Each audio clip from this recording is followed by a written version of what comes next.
It's your boy Ty back here with another video. And in this video today, guys, we're going to be going over and ranking our top 10 power forwards in NBA 2K24 MyTEAM. Now, before I dive into that specifically, guys, make sure you guys know there's going to be no gambling cards featured on this. Now, guys like, let's say Jokic, who you could get on the Ascension, he'll be included because some people got him for absolutely free. But just realize, yes, okay, realize, no, we are not going to be going over or including gambling cards in this video. Now, we're going to start off at number 10, work towards number 1. And as we do that, smash that subscribe button to the channel. At number 10, the dinosaur, Dino Raja. Now, look, for me and Dino, I haven't used the card a ton. I just haven't. 105,000 MT, decent 3-ball. The one thing about Dino is his defense is going to be very good. I mean, that's the one thing about Dino that I can't sit up here and sugarcoat, can't sit up here and lie. The defense of Dino is going to be that anchor, box out beast, immovable enforcer, post-lockdown, rebound chaser, all on Hall of Fame, great rebounder. Release-wise, it's fine. I mean, is his release my favorite in the game? No, but it is fine for 105,000 MT. Do I love his value? No, but the card is really solid in my team. That's at number 10. Coming in at my number 9, we've got the All-Star Anthony Davis here. Now, All-Star AD, for me, I get it. His release still on that slower side of things. That doesn't change with the AD. 6'10", 7'2" wingspan, 92 3-ball, 90 speed, 90 lateral quickness. To me, he's just like a better version of Dino. Is that crazy to say? I mean, that's like the truth in what I see in Anthony Davis. You guys could maybe have AD a little higher. You guys might want him a little lower. But I feel like his defense is fantastic. Offensively, gonna knock down enough shots for me. Release only on normal timing. Do wish it was a little bit quicker. But because his defense is so elite, because his player model player build is so elite, I think Anthony Davis has to be ranked here, and I think number 9 is the perfect spot. The moment we see an Anthony Davis with this release on very quick, I think he's going to be one of the best power forwards in the entire game. I mean, that's just my opinion. I know it doesn't change a ton, but he just needs it sped up a little bit.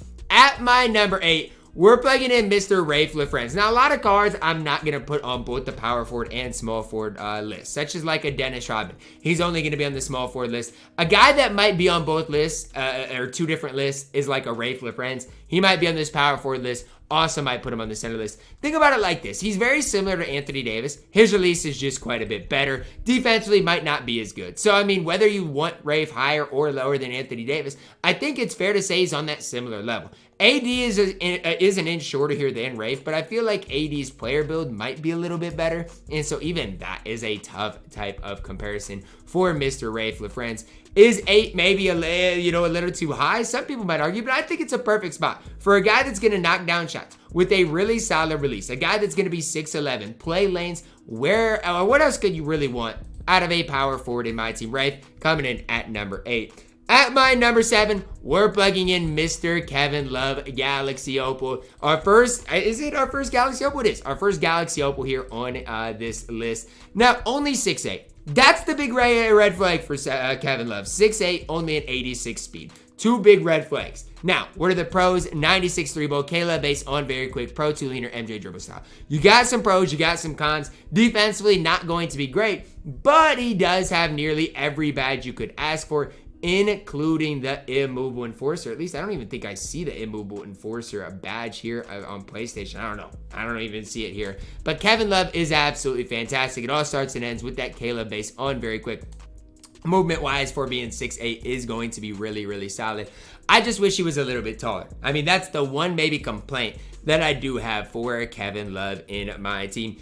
At my number 6, we're plugging in Pink Diamond Jabari Smith Jr. Now, for Jabari Smith Jr., he's a little different. It all starts and ends with that release. Jabari Smith Jr. based on quick, super good, normal leaner, 92 with 3-ball, 88 speed. Defensively, not that great. And that's the one downside to Jabari Smith Jr. But he's 6'11", great release, and that's the most important thing. Sure, you need to give him clamps, you need to give him medium, fast feet, some other defensive badges, but you fully badge him up. You ride that release for as long as you can ride it. One of the best releases in the entire game, and Jabari Smith Jr. is going to hoop. I watched him versus the Timberwolves last night. Supposedly Jabari Smith Jr. in the NBA has been hooping as well.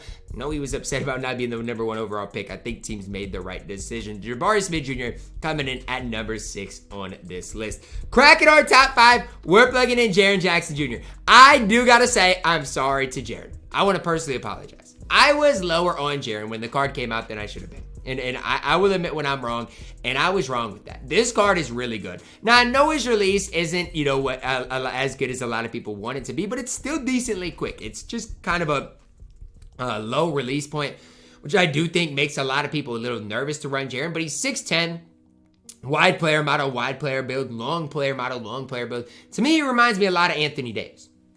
I just think Jaren's a little better at this stage. That's just kind of my personal opinion. A lot of people still might argue Anthony Davis is better than Jaren, and that's a valid argument. If that's the argument you want to make, it's hard for me to really even disagree with that. It's just, for me, I've used Jaren quite a bit recently, and I've actually really enjoyed my time using the card. I do think Jaren can compete at that top level, coming in here at my number 5. At my number 4, here's where things really ramp up. Alperen Sengun. Sad to see that he got hurt this year and when he's been absolutely hooping. 92 3-ball, 91 speed. Defensively, underrated. And I say that and I mean it. Hall of Fame immovable enforcer. He's got a 91 speed rating. Good interior, decent perimeter, good rebounder. Sengun base very quick, normal leader, good step back, Kobe dribble style. There's just not much bad to say about Sengun. Do I think the domination was worth it for LeBron James? No. But the cards you got going for LeBron or on your road for LeBron James really were the reason to grind domination. Sengun at the heart of it. One of the best power forwards in the entire game. Crazy part is, he's a mini Jokic. Jokic, Sengun, whoever you want, take. Honestly, they're literally like the exact same cards. Why do I lean Jokic? Because I got Jokic. If you're wondering, Ty, why do you like Jokic more than Sengun? Well, I got him number 1, and number 2, he's got more total badges. That's the main reason that I lean for Nikola Jokic. Now, for me, obviously, with Jokic comes kind of a tough situation. We're actually going to be ranking 11 guys because I just realized I forgot one of my favorite power forwards in the entire game. So just realize we're going to be ranking 11 guys here. Jokic, really solid though. 97 3-ball, 90 speed, 87 lateral quickness. Is just overall really good. A guy you can play at realistically any level in my team. Coming in at my number 3 is a guy I really haven't, talked too much about. Again, we're ranking 11 guys. So this is a top 11 list. I'm still going to title it top 10, all those things. But we're ranking 11 guys. My next guy, I've not used him at all. But I respect his game. And that is Christian Laettner. Not a card I've used a ton of. And why I'm ranking 11, because Jokic, Sengun, they're like the same type of guy.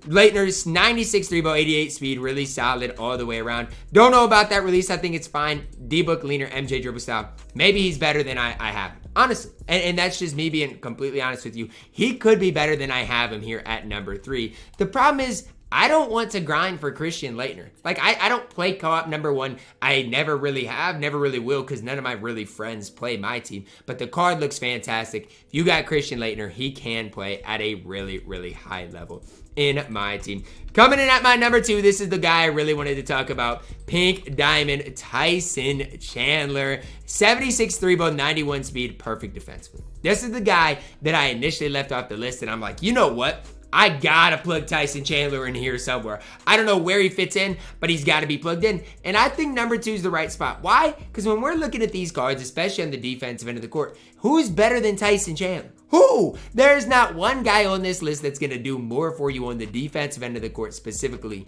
than Tyson Chandler is. 7 feet tall, wide player, model player build, has a decent release. That Marcus Morris senior base is really, really good in my team. So for me, obviously Tyson Chandler coming in at that number 2. And coming in at number 1, our best power forward of the entire season that's not hidden behind gambling, Galaxy Opal Moses Malone. Now, I don't have Moses Malone. Am I going to make the last minute grind for him? I don't know. I mean, in Unlimited, I'm basically 6,000 points away. That seems nearly insurmountable.